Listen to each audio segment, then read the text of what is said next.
wabarakatuh.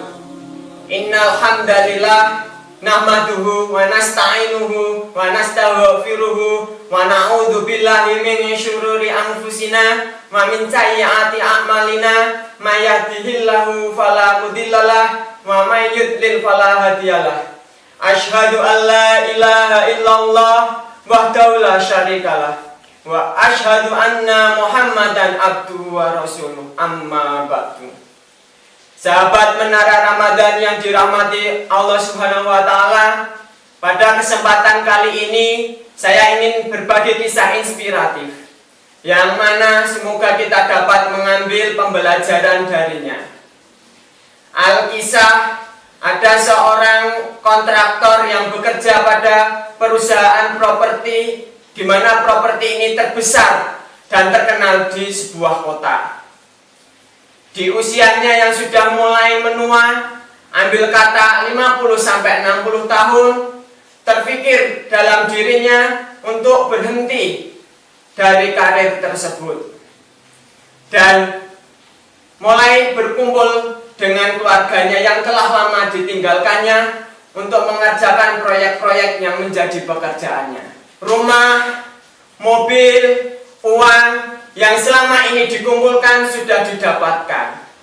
Hingga tiba pada satu titik, harta dan kekayaan bukanlah menjadi tujuannya lagi. Ia ingin mencari hakikat hidup sebenarnya. Mengingat umurnya yang sudah tidak muda lagi, tentu ia ingin mempersiapkan kehidupan hakiki berada di akhirat kelak. Setelah merenung untuk keinginannya tersebut, pada suatu hari kontraktor ini memberanikan diri untuk menemui pimpinan perusahaannya tersebut untuk mengajukan surat pengunduran diri. Sang pimpinan merasa kaget dan merasa berat hati untuk melepaskan bapak ini karena sudah seperti aset perusahaan yang sangat berharga. Ibarat kata, bapak kontraktor ini adalah ujung tombak perusahaan ini. Keterampilan bapak ini tidak perlu diragukan lagi kehebatannya. Totalitas dalam mengerjakan pekerjaan, kejujuran, dan profesionalitas selalu menjadi contoh karyawan yang lain. Setiap proyek yang ditangani selalu sukses dan berhasil. Loyalitas terhadap perusahaan sangat besar, mulai dari perusahaan ini kecil sampai berkembang dan sukses saat ini. Oleh karenanya, ketika sang kontraktor ini mengajukan pengunduran dirinya, pimpinan perusahaan sebelum melepaskannya mengajukan satu buah syarat. Pimpinan meminta dibuatkan rumah satu lagi, rumah dengan kualitas terbaik dan karya terbaik darinya selama menjadi seorang kontraktor. Tenggat waktu yang diberikan kurang lebih selama 12 bulan. Mendengarkan persyaratan yang diberikan oleh pimpinannya tersebut, bapak kontraktor ini merasa keberatan karena ia ingin segera keluar dari pekerjaannya.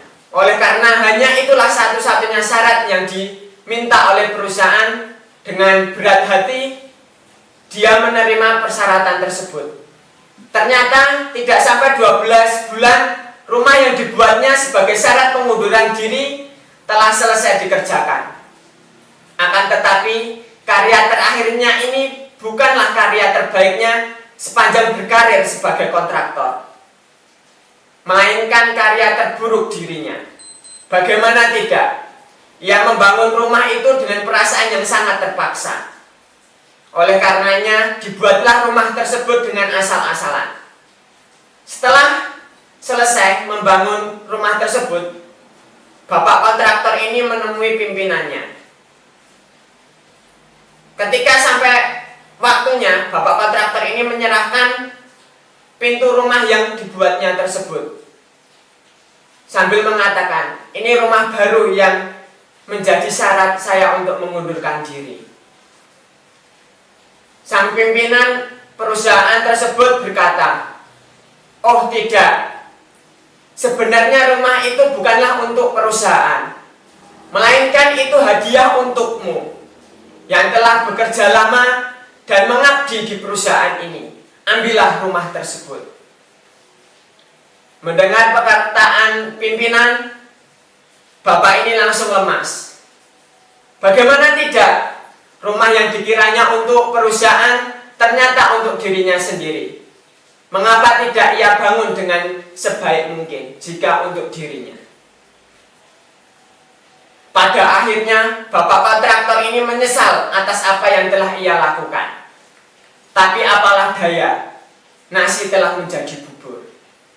Sahabat Menara Ramadan yang dirahmati Allah, melihat cerita tersebut, semoga kita tidak bernasib sama seperti bapak kontraktor ini. Apalagi di bulan Ramadan, bulan yang penuh berkah ini. Inilah kesempatan kita untuk melakukan amal yang terbaik di bulan yang penuh rahmat ini. Bukankah kita harus menjadikan Ramadan tahun ini sebagai Ramadan terbaik sepanjang hidup kita? Kenapa kita harus melakukannya? Jawabannya sederhana, tidak lain dan tidak bukan, karena kita tidak akan pernah tahu apakah kita masih bisa bertemu dengan Ramadan di tahun yang akan datang. Bisa jadi ini adalah Ramadan terakhir kita. Oleh karenanya, kita harus jadikan Ramadan tahun ini menjadi Ramadan yang terbaik. Jangan sampai kita bernasib sama dengan bapak kontraktor tadi. Di akhir karirnya menghasilkan karya terburuk. Di dalam Al-Quran, Allah berfirman dalam surat At-Taubah ayat 105, yang artinya, bekerjalah kamu, maka Allah dan Rasul-Nya serta orang-orang mukmin akan melihat pekerjaanmu itu, dan kamu akan dikembalikan kepada Allah yang mengetahui akan yang gaib dan yang nyata. Lalu diberitakannya kepada kamu apa yang telah kamu kerjakan. Dari ayat tersebut, surat At-Taubah ayat 105 memiliki beberapa kandungan di antaranya. Yang pertama, Allah memerintahkan agar bersemangat dalam melakukan amal saleh sebanyak-banyaknya. Yang kedua, Allah memerintahkan agar bekerja, dan Allah pasti membalas semua yang telah kita kerjakan. Dan yang ketiga, Allah memperingatkan bahwa segala nantinya akan diperlihatkan kelak di hari kiamat. Sungguh sangat merugi jika ini merupakan Ramadan terakhir kita, namun amalan yang kita lakukan adalah amalan yang terburuk, atau bahkan menjadikan Ramadan tahun ini menjadi Ramadan terburuk dalam hidup kita. Sahabat Menara Ramadan yang dirahmati Allah, oleh karena itu, mari kita niatkan dengan kuat dalam hati kita untuk segala aktivitas yang kita lakukan di bulan Ramadan ini sebagai aktivitas terbaik kita. Sholat-sholat kita merupakan sholat terbaik dalam hidup kita. Membaca Al-Quran kita dengan bacaan yang terbaik. Sedekah kita merupakan sedekah yang terbaik. Dan dakwah kita juga dakwah yang terbaik. Apapun yang kita lakukan haruslah yang terbaik.